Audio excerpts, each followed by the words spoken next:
오늘 너무나 여러분들이 잘 알고 있는 말씀이지만 다시 한번 이 가을을 지나면서 또 이제 곧 또 이제 크리스마스를 맞이하는 그런 그 과정에서 그 분기점에서 여러분들이 다시 한번 신앙의 기본적인 골격을 정확하게 좀 또다시 숙지하고 그렇게 여러분들의 신앙을 구사해 나가기를 원해서 다시 한번 복음에 대한 말씀을 들고 섰습니다.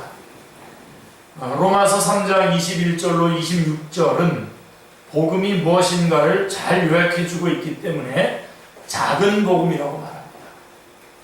우리는 이 부분에서 복음의 진수를 만나게 됩니다. 사도 바울은 1장 17절에서도 복음에는 하나님의 의가 나타나서 라고 말씀했습니다.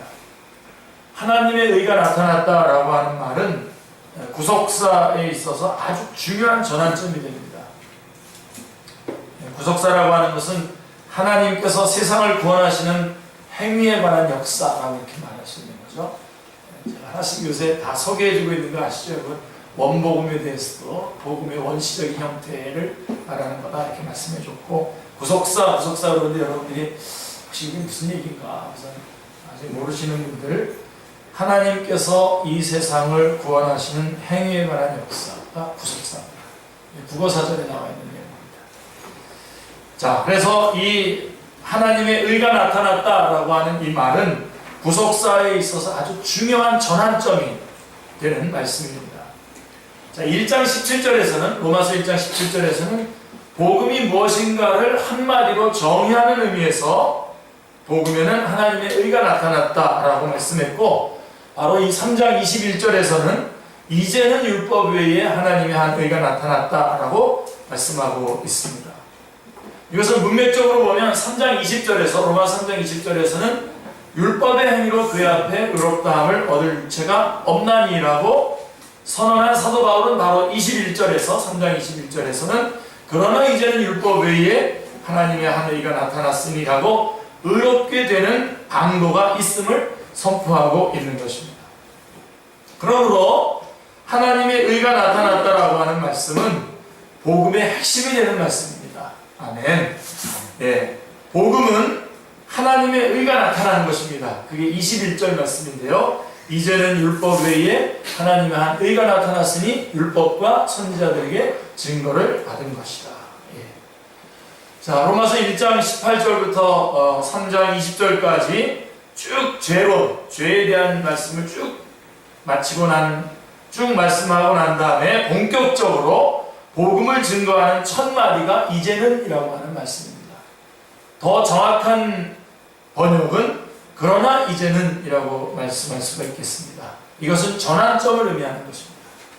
사도 바울의 서신을 주의 깊게 살펴보면 대부분 그에게는 모든 시간이 그때와 이제로 이렇게 나누어져 있음을 보게 됩니다. 자, 그 유명한 에베소서 2장 12절 13절 말씀에도 보면 그때의 너희는 그리스도 바깥에 있었고 이스라엘 나라 밖의 사람이라 약속의 언약들에 대해서는 외인이요 세상에서 소망이 없고 하나님도 없는 자이더니 이제는 전에 멀리 있던 너희가 그리스도 예수 안에서 그리스도의 피로 가까워졌느니라 라고 이렇게 말씀하고 있습니다. 그리고 사도 바울 자신의 경험도 마찬가지입니다. 사도 바울 자신의 경험도 너무 극적이었습니다. 그렇죠? 다메섹 도상에서 그가 주님을 만난 시간이 몇 시입니까? 낮 12시입니다. 정오입니다. 그래서 주님을 만나기 이전에 오전 시간, 그리고 정오가 지나서 주님을 만난 이후에 오후 시간이 극적으로 갈라집니다. 사도 바울은 주님께서 십자가에 달리시기 이전의 시간과 주님께서 십자가에 달리신 이후의 시간을 그러나 이제는 하고 갈라놓고 있는 것입니다. 자, 그렇다면 이제는 무슨 일이 일어났다는 것입니까? 예, 하나님의 의가 나타났다는 것입니다. 하나님의 의란 하나님의 속성으로서의 공의가 아니라, 예, 우리 교리 공부할 때 우리가 공부했죠. 하나님의 속성으로서의 공의가 아니라 불의한 자를 의롭다고 여겨주시는 칭의를 가리키는 것입니다. 의롭다고 여겨주는 것. 우리는 창세기 3장에서 우리 이 모습을 보게 되는데요. 창세기 3장에는 벌거벗은 몸을 가려주는 가리기 위해서 두 가지 가리개가 나옵니다. 기억나시죠? 하나는 무화과 나무 잎으로 만든 가리개입니다. 이것은 아담과 하와가 만든 것인데요. 7절에 보면, 3장 7절에 보면, 그러나 그것으로는 하나님 앞에 설 수 없습니다. 이거는 마치 종교가 그런 거나 마찬가지입니다. 열심히 만들어서 뭔가를 만들어서 가리지만 결국은 하나님 앞에 설 수가 없는 것입니다. 다른 하나는 가죽으로 만든 가리개입니다. 하나님은 가죽옷을 지어 입히셨습니다. 이 가죽옷은 하나님이 만드신 하나님의 가죽옷입니다. 복음이 그렇습니다. 아주 이 창세기 3장에 아주 복음이 아주 응집되어서 나와 있는 것을 보게 되는데요. 바로 복음이 그렇습니다. 하나님께서 지어주신 것이기에 하나님의 의, 하나님의 복음인 것입니다. 복음은 하나님의 복음입니다. 복음의 기원, 복음의 원천, 복음의 근원이 하나님임을 말씀해주고 있습니다. 자, 이사야 선지자는 이렇게 말씀합니다. 이사야서 64장 6절 말씀을 보시면요. 무릇 우리는 다 부정한 자 같아서 우리의 의는 다 더러운 옷 같으며 우리는 그 다 잎사귀같이 시들므로 우리의 죄악이 바람같이 우리를 몰아가나이다. 이사야서 64장 6절은 이렇게 말씀하고 있습니다. 그러니까 우리의 의는 다 더러운 옷 같으며 우리는 다 잎사귀같이 시들므로라고 하는 그 표현은 창세기 3장에 나와 있는 아담과 하와가 만든 무화과 나무 잎으로 만든 가리개를 염두에 두고 한 표현인 것입니다. 말씀인 것입니다. 그 모습으로는 하나님의 존재에 설 수 없다는 것입니다. 조금 전에 읽었던 이사야서 64장 6절 그 앞절에 64장 5절 말씀을 보면 이 현상이 이미 오래되었사오니 우리가 어찌 구원을 얻을 수 있으리까? 라고 말씀하고 있는 것입니다. 하나님의 의는 인간이 할 수 있는데도 하나님께서 행해 주신 것이 절대로 아닙니다. 이 부분을 여러분들이 분명하게 아셔야 됩니다. 인간들이 할 수 있는데도 하나님께서 끼어들어서 해주신 것이 절대로 아닌 것입니다. 자, 인간들은 도저히 불가능한 상황에서 하나님께서 이것을 해주신 것입니다. 자, 나타났습니다라고 선포하고 있습니다. 자, 그런데 이렇게 나타났다라고 하는 것은 없던 것이 새로 생겨났다는 그런 뜻이 아닙니다. 복음은 임기응변으로 주어진 것이 아닙니다. 사도 바울은 복음을 이렇게 정의합니다.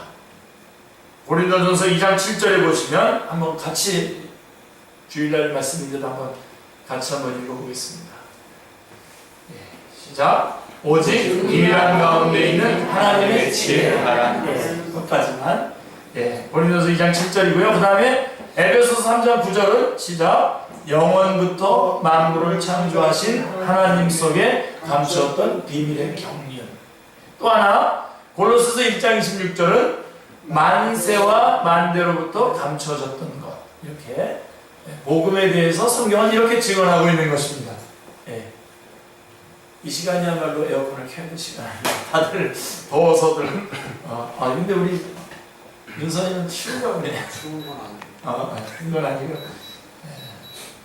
멋있게 보이려고.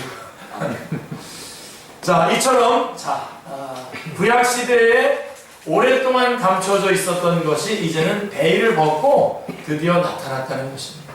그러니까 어떤 것이 나타난 게 아니라 이미 있었는데 감춰져 있다가 비밀로 있다가 드러났다라고 하는 것입니다.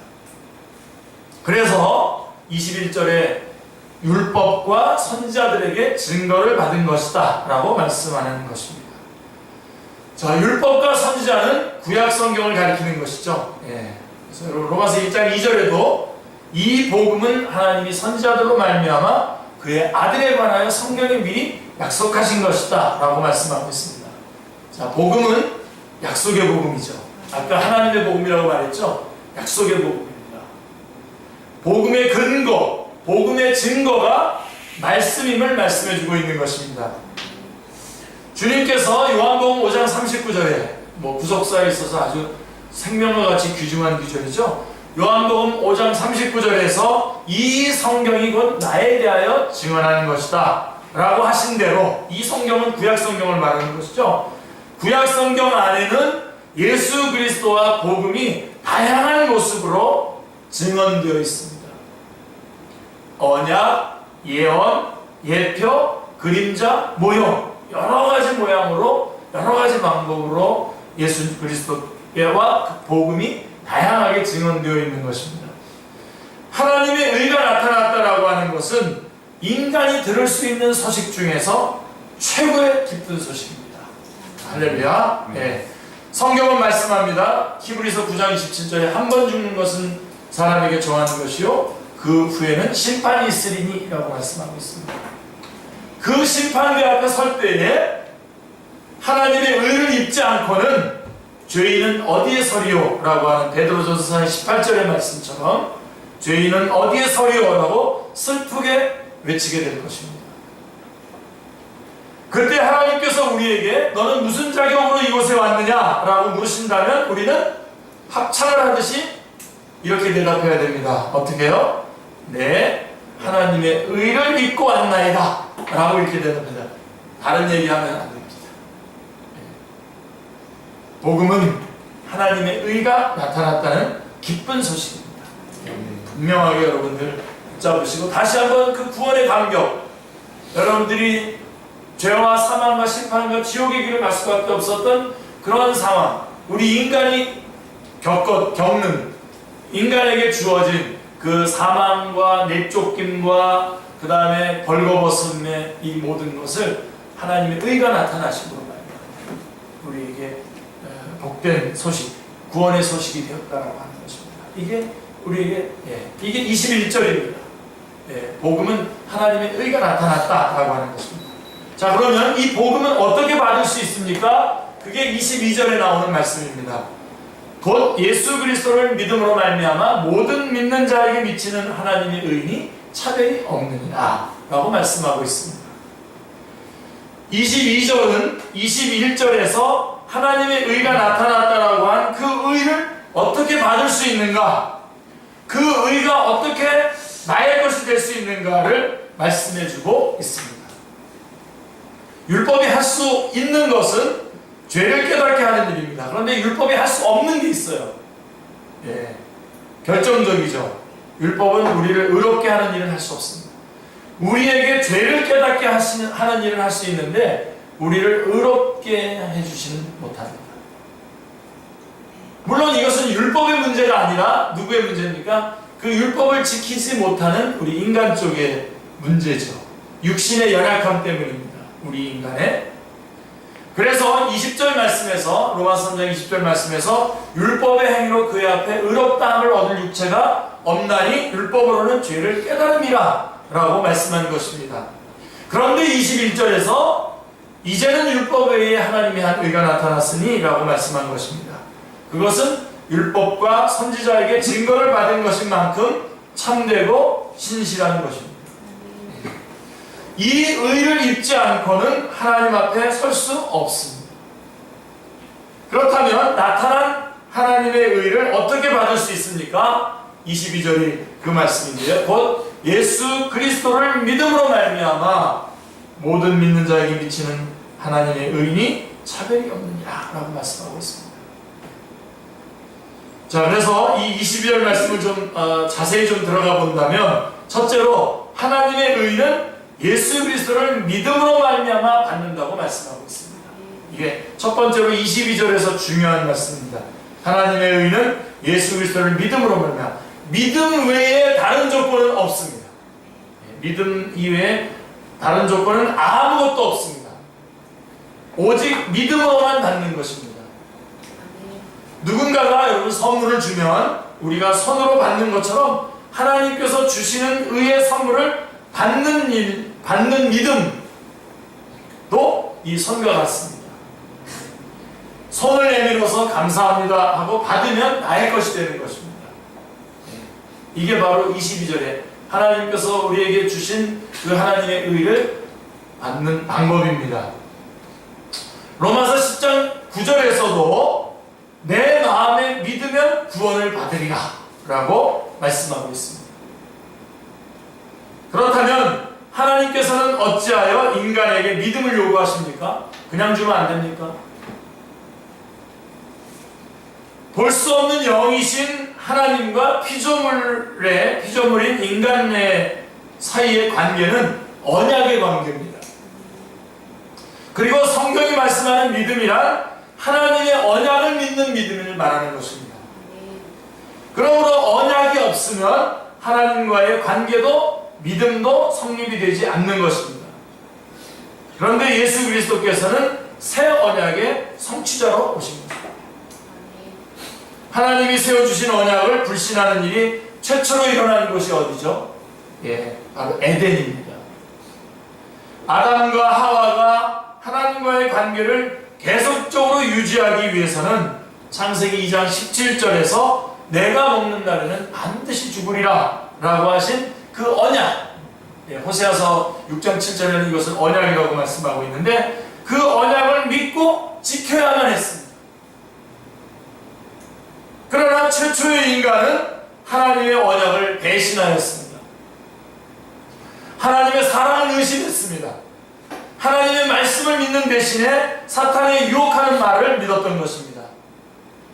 하나님은 파괴된 관계가 회복되기를 원하십니다. 하나님의 의가 나타났다라고 하는 것은 새 언약으로 말미암은 것입니다. 그래서 하나님은 우리에게 이것을 믿는 믿음을 요구하고 계십니다. 그래서 믿음을 요구하고 있는 것이죠. 여러분, 이 로마서 3장 21절부터 26절에 나오는 이 복음은 여러분들이 아주 정확하게 숙지할 뿐만 아니라 누구에게든지 물어보는 자에게, 복음에 대해서 물어보는 자에게 여러분들이 그냥 술술술술 설명해 줄 수 있을 정도로 여러분들이 준비가 되셔야 됩니다. 그런 준비가 되어 있지 않기 때문에 이 민족이 복음화되지 않는 겁니다, 지금. 그런 준비가 되어 있지 않기 때문에 열방으로 달려나가도 뭘 말해야 될지 몰라서 그냥 거기서 시간만 죽이고 오는 겁니다. 이 복음을 확실하게 여러분들이 얼마든지 설명할 수 있을 정도로, 다양한 방법으로 설명할 수 있을 정도로 여러분들이 익숙하게 해주셔야 되는데, 바로 왜 하나님이 우리에게 믿음을 요구하셨냐? 바로 그 언약에 관한 말씀이었기 때문입니다. 그래서 이 최초의 언약이 먹으면 반드시 죽으리라고 하는 그 언약을 어겼기 때문에 이제 그것으로 인해서 이 관계를 회복하기 위해서 하나님의 의가 나타났다라고 하는 이 새 언약인데, 이것을 믿어야 하는 것입니다. 믿음으로 하나님의 의를 우리가 받게 되는 것입니다. 그래서 나타난 하나님의 의는, 21절에 나타난 하나님의 의는 오직 믿음으로, 22절에 믿음으로 받는 것입니다. 할렐루야. 하나님의 존전에서 추방을 당한 아담의 후예들을 위해서 하나님께서 행해주신 가장 큰 선물은 독생자를 보내주신 것입니다. 할렐루야. 그리고 인간이 해야 되는 가장 중요한 일은 하나님이 보내주신 자, 하나님이 보내주신 자를 영접하는 것입니다. 요한복음 1장 12절의 말씀입니다. 믿는 것입니다. 영접하는 자, 곧 그 이름을 믿는 자들, 믿는 것입니다. 자, 그런데 이 믿는 자에게 미치는 하나님의 의라고 말씀하고 있습니다. 미치다라고 하는 이 말은 믿는 즉시 그에게 주어진다라고 하는 뜻입니다. 믿은 후에 얼마 어떤 시간이 경과되고 어떤 조건들이 갖춰져야, 덕을 쌓아야 구원받는 것이 아니라 믿는 즉시 그에게 주어진다 이겁니다. 그게 미치는 이라고 하는 말씀입니다. 예수 그리스도를 자신의 구주로 믿는 순간에 하나님의 의는 그에게 주어지는 것입니다. 할렐루야. 주님은 모세가 광야에서 뱀을 든 것 같이 인자도 들려야 하리니 이는 그를 믿는 자마다 영생을 얻게 하려 하십니다 라고 요한복음 3장 14절 15절은 말씀하고 있는 것입니다. 자, 그렇다면 이때의 믿음은 뭐와 같을까요? 아까 믿음은 이 영접하는 것, 이 하나님의 의를 받는 것은 손이라고 말했는데, 자, 이때의 믿음은 무엇과 같습니다. 눈과 같습니다. 바라보는 순간 쫙 빨려 들어오는 것이죠. 태양을 쳐다보는 순간 그 찬란함이 내게 비치듯이 하나님의 의는 믿는 순간에 나의 것이 되는 것입니다. 아멘. 네. 즉시 그에게 주어집니다. 믿는 즉시 그에게 미치는 것입니다. 예수 그리스도를 자신의 구주와 주님으로 영접하는 그 현장에서 믿음과 동시에 하나님의 의의 옷이 그에게 입혀지는 것입니다. 할렐루야. 차별이 없다고 했습니다. 차별이 없다고 말씀하고 있습니다. 차별이 없다라고 하는 말씀은 하나님의 의가 미치는 범위를 말씀하고 있는 것입니다. 바로 이 말씀 때문에, 차별이 없느니라고 하는 이 말씀 때문에 오늘 우리도 이렇게 예수님을 믿고 하나님의 의를 입고 이렇게 새 생명 가운데 살아갈 수 있는 것이죠. 이방인과 유대인의 차별이 없습니다. 남녀노소, 빈부귀천 차별이 없습니다. 그래서 바로 요게 바로 복음이 바로 열방의 복음이다라고 하는 말씀을 해주는 말씀이 바로 차별이 없느니라. 로마서 3장 22절에 차별이 없느니라 라고 하는 이 말이 바로 우리의 선교의 동기인 것입니다. 모든 열방을, 복음의 범위가 열방임을 말씀해주고 있는 것입니다. 황인종, 백인종, 흑인종, 인종의 차별이 없습니다. 남녀의 차별도, 노소의 차별도 없습니다. 귀천의 차별도 없습니다. 학문이 있고 없고의 차별도 없습니다. 유무식의 차별도 없고 그가 과거가 선했느냐 악했느냐의 선악간의 차별도 없습니다. 이거 아멘 하세요. 이거 믿고 난 다음에도 이것도 차별 두시는 분들 계시더라고요. 나는 그래도 뭔가 괜찮아서 나는 구원받았고 너는 뭔가 덜 괜찮아서 구원 못 받았고 뭐 이런 식인 잘못된 구원관을 가지고 있는 사람들이 있습니다. 그래서 구원 받아놓고선도 좀 실수하고 그러면 실수한 나의 입장에서 구원을 논하면서 아 구원도 취소될 수 있구나 이런 식으로 몰고 가는 거죠. 잘못된 거죠. 제가 여러분 아멘을 요구하는 게 바로 그겁니다. 분명하게 이 부분 붙잡으시길 바랍니다. 그러니까 그가 누구든지 복음을 들어야 할 대상이 된다는 것입니다. 하나님이 세상을 이처럼 사랑하사 독생자를 주셨으니 이는 저를 믿는 자마다 멸망치 않고 영생을 얻게 하려 하심이라 했을 때에 하나님이 세상을 했을 때 그 세상 안에 다 포함되는 것입니다. 우리도 포함되는 것입니다. 그래서 우리가 그 다음에 마태복음 11장 28절에 뭐라고 되어 있습니까? 수고하고 무거운 짐진 자들아 다 내게로 오라 했을 때에 그 다 안에도 우리가 포함되는 것입니다. 그 다 안에 모든 사람이 다 들어가는 것입니다. 예수님은 이렇게 말씀하셨을 뿐만 아니라 제자들에게도 뭐라고 말했는지 아십니까? 마태복음 28장 19절 20절에 보면 너희는 모든 족속에게로 가라. 모든 족속에게로 가서 아버지와 아들과 성령의 이름으로 세례를 주라고 말씀하고 있는 것입니다.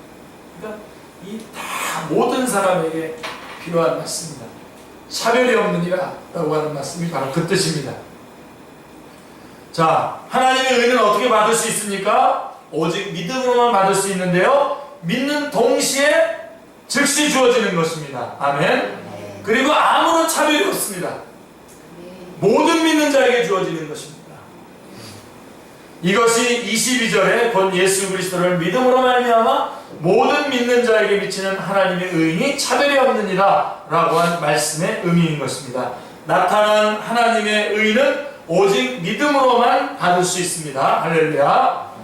자, 그러면 왜 복음이 필요하게 되었습니까?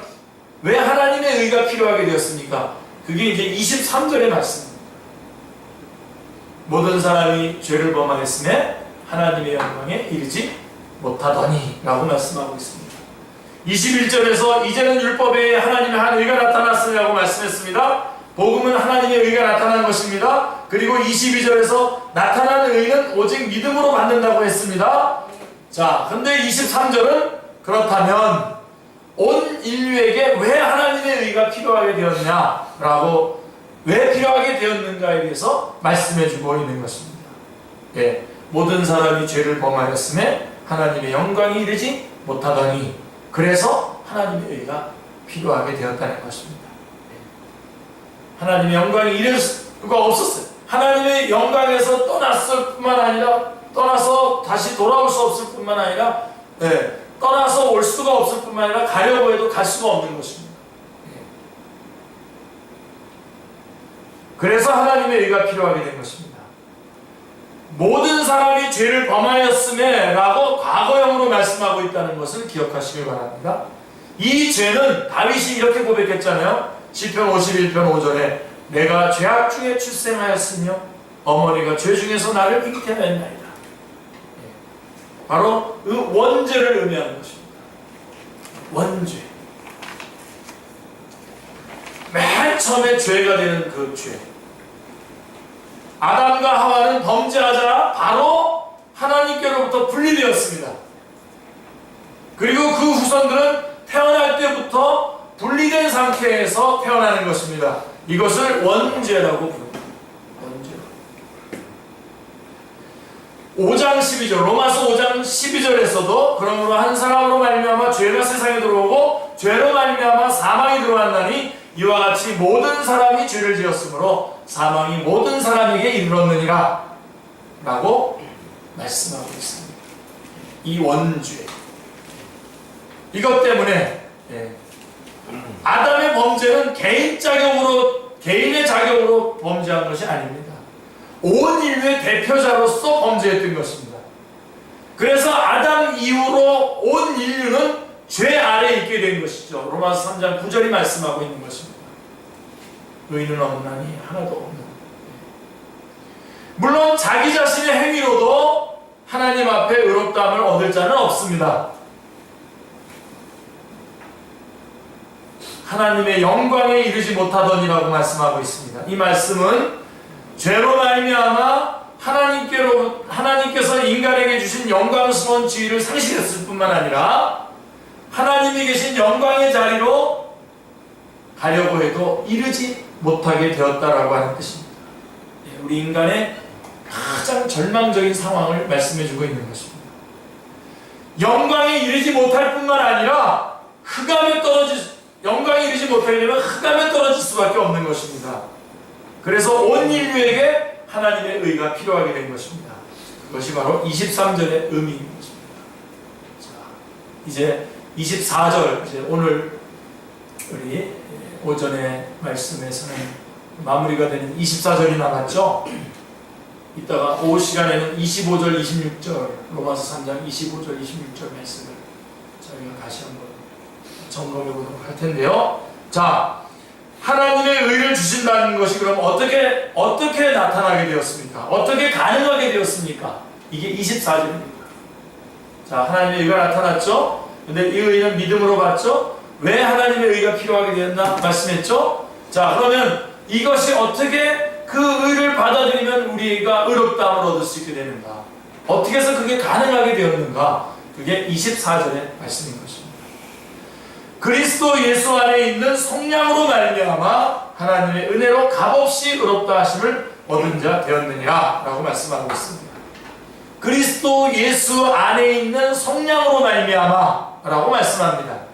성령이란 원래 노예의 몸값을 지불하고 자유하게 해주는 것을 의미합니다. 저는 이제 구속이라고 하는 말을 썼어요. 우리 앞에 성경인 개혁 성경에는 구속이라는 말을 썼는데 개혁 개정에서는 이제 성령이라는 말을 다 바꿨는데 저는 구속이라는 말이 더 그런데 어려웠나 봐요 이게. 그래서 성령이라고 하는 말을 바꿨는데 바로 그 뜻입니다. 원래 노예의 몸값을 지불하고 자유하게 해주는 것. 자, 23절에서 모든 사람이 죄를 범하였으며 라고 하는 대로 아담의 후예들은 다 죄값으로 팔린 노예와 같이 되었던 것입니다. 그래서 죽기를 무서워함으로 일승에 종노릇하고 있는 처지입니다. 자, 인간 편에서는 절망적입니다. 그런데 하나님께서 구원의 길을 마련해 주셨습니다. 예수 그리스도를 우리의 죄값으로 대신 내어주신 것입니다. 할렐루야. 디모데전서 2장 6절에서는 그가 모든 사람을 위하여 자기를 대속물로 주셨으니 라고 말씀하고 있습니다. 하나님께서는 그냥 내가 너희에게 의의 옷을 줄 터니 받아 입으라 하신 것이 아닙니다. 첫 창조 때는 그게 가능했어요. 첫 창조 때는 말씀으로만 가능했습니다. 그러나 재창조 때는 말씀만으로는 불가능합니다. 왜냐하면 이미 저질러 놓은 죄값을 누군가가 청산하지 않으면 안 되었기 때문입니다. 그래서 속량이 필요하게 된 것입니다. 그러면 속량, 즉 죄값을 누구에게 지불하였단 말입니까? 이 죄값을 누구에게 지불해야 되는 것입니까? 태초에 하나님은 인류의 시조에게 내가 먹는 날에는 반드시 죽으리라고 창세기 2장 17절에서 말씀하셨습니다. 이게 법입니다. 호세아서 6장 7절에서는 우리 호세아서 6장 7절 아시죠 다? 호세아서 6장 7절에서는 언약이라고 말씀합니다. 하나님은 이 법, 언약을 처리하실 수 없으신 것입니다. 예수 그리스도의 속량으로 말미암지 않는다면 하나님께서 우리에게 의를 주시기 원하여도 하나님의 공의가 용납하지 못하는 것입니다. 못하셨을 것입니다. 또한 호세아서는 이것을 호세아서가 잘 말해주고 있죠. 하나님의 사랑이 얼마나 지극하시며 예수 그리스도의 속량이 얼마나 은혜로운가를 하는 것을 예표적으로 말씀해주고 있지 않습니까? 호세아와 고멜 이야기를 통해서 선지자 호세아의 아내 고멜이 음부가 되어서 팔려간 것을 하나님은 호세아에게 값을 지불하고 호세아서 3장 1절 2절에 보면 그를 다시 아내로 맞이하라고 명하십니다. 이것이 그리스도 예수 안에 있는 성량으로 말미암아라고 하는 뜻입니다. 보리 한 오멜 반하고 은 15개를 가져가서 다시 사오지 않습니다. 예수 그리스도 안에 있는 성량이라고 말씀합니다. 이 성량은 예수 그리스도 안에만 있습니다. 아멘이죠? 예수 그리스도 안에만 있는 것입니다. 예수 그리스도 바깥에는 없습니다. 예표로 보여주신 여러분 6월절 밤 아시죠? 출애굽기에 나오는 6월절에 그 밤을 여러분 출애굽기 12장을 기억하실 것입니다. 12장 22절에 보면 그 피를 문 임방과 좌우 설주에 뿌리고 아침까지 한 사람도 자기 집 문 밖에 나가지 말라라고 말씀하고 있습니다. 안에 있으라는 겁니다. 뿌려진 피가 뿌려진 대문 안에만 구원이 있었습니다. 밖에는 없었습니다. 놓치지 마시기 바랍니다. 마치 지금 요새 세상의 흐름은 그리스도 안에만 구원이 있는 그런 절대적인 그런 게 어딨냐. 구원은 여러 가지 길이 있고 그 중에 한 길이 예수 그리스도고 이런 식으로 몰고 가지만요. 여러분 우리는 정신 바짝 차리고 이 사실을 다시 한번 분명하게 고백하고 분명하게 붙잡고 분명하게 주장하고 이 사실을 전해야 됩니다. 그래서 땅끝까지 가서 전해야 됩니다. 다른 것은 없습니다. 이걸 붙잡으셔야 됩니다. 그 피가 뿌려진 대문 바깥에 있으면 다 죽습니다. 이렇게 해서 하나님의 의가 우리에게 주어질 수 있게 되었던 것입니다. 자, 그래서 하나님의 은혜라고 말씀하고 있습니다. 로마서 3장 24절은 하나님의 은혜라고 말씀하고 있는 것입니다. 어때요, 여러분? 이 은혜라는 말이 너무 흔해가지고 전에 우리 그 책 한 권 하나님의 은혜라고 하는 책인가? 은혜의 하나님인가? 그러니까 필립 얀 씨가 얼마 전에 우리나라에 왔다가 갔는지 모르겠어요. 왔던데 보니까. 저는 그렇게 그분의 모든 걸 다 동의하지는 않습니다만은 그때 하여간 하나님의 은혜 그래가지고 엄청나게 베스트셀러가 됐습니다. 지금 그때 당시. 여러분 어떻습니까? 이 은혜, 하나님의 은혜 그러면 여러분 안에 다시 한번 뭉클함이 있으십니까? 하나님의 은혜, 이게 하나님의 은혜라는 겁니다. 도저히 우리로서는 받을 수 없는 것을 하나님께서 일방적으로 우리의 상황과 처지와 우리의 그런 어떤 자격과 관계없이 우리에게 은혜를 베풀어 주시는 것입니다. 은혜란 무가치한 자에게 베푸시는 하나님의 호의입니다. 근데 보면 지금 구원받아 놓고서는 이제 마치 은혜로 구원받지 않은 사람인 것처럼 지금은 뭔가 자격이 있어야 구원이 계속 유지되는 것처럼, 자격이 상실되면 구원이 끝나는 것처럼 얘기하는 건 잘못된 겁니다. 그래서 은혜라는 말을 잘 여러분들이 꼭 붙잡으셔야 됩니다. 구약 성경에는 하나님께서 자기 아들을 통해서 행해 주신 일들이 예언, 언약, 예표, 모형 등 자세, 그런 여러 가지 모양으로 게시되어 있습니다. 신약 성경은 어떻게 되어 있습니까? 그 언약하신 대로 예수 그리스도를 통하여 그 모든 언약들이 성취되었음을 증거하고 있는 것입니다. 그래서 24절에 보시면 값없이 의롭다 하심을 얻은 자 되었느니라, 즉 하나님의 의는 값없이 주신다고 말씀하고 있는 것입니다. 왜냐하면 예수 그리스도께서 우리의 죄값을 다 지불하셨기 때문입니다. 네. 만일 값을 지불해야만 받을 수 있는 하나님의 의라면 받을 수 있는 사람은 이 땅에 아무도 없습니다. 한 사람도 없을 것입니다. 지구가 몽땅 내 것이라고 해도 그 값을 지불해서 그 값을 지불하기에는 부족할 것입니다. 값이란, 이 값없이라고 하는 말씀이 무엇과 짝을 이루고 있냐면 속량이라고 하는 말씀과 짝을 이루고 있는 것입니다. 주님께서는 우리를 위해서 당신의 아들을 들여서 속량하셨고 우리는 값없이 받은 것입니다. 이게 복음인 것입니다. 우리는 값없이 받은 것이지만 하나님께서는 독생자 예수 그리스도를 대속제물로 내어주신 것입니다. 이 속량으로 말미암아 우리에게 값없이 주시는 것이 가능해졌다는 말씀입니다. 그게 24절의 증언인 것입니다. 할렐루야. 너희가 값없이 받되 예수 그리스도의 속량을 잊어서는 안 된다 라고 하는 것을 우리에게 일깨워주고 있는 것입니다. 우리 값없이 받습니다. 그러나 이것이 어떤 과정을 통해서 우리에게 값없이 주어졌는가를 우리가 놓치지 않기를 원하는 것입니다. 이 점을 에베소서 1장 6절에서도 그가 사랑하시는 자 안에서 우리에게 거저 주시는 바 그의 은혜의 영광이라고 말씀하고 있습니다. 이 은혜는 우리에게 거저 주시는 것입니다. 그러나 그의 사랑하시는 자 안에서 곧 예수 그리스도를 대신 내어 주시고야 가능했다는 말씀입니다. 할렐루야. 23절에서 모든 사람이 죄를 범하였으며 하나님의 영광이 되지 못하더니 했으면, 그 다음 절에서 우리는 영광에 이르게 되었다라고 이렇게 말씀해 논리적으로 맞게 생각하고 있지 않습니까? 예, 우리도 그것을 기대했는데 24절은 뭐라고 되어 있냐면 영광에 이르게 되었다라고 하는 말씀 대신에 의롭다 하심을 얻은 자 되었느니라고 말씀하고 있습니다. 왜 그렇습니까? 의롭다 하심을 얻은 자, 즉 하나님의 의의 옷을 입은 자만이 하나님의 영광에 나아갈 수 있기 때문입니다.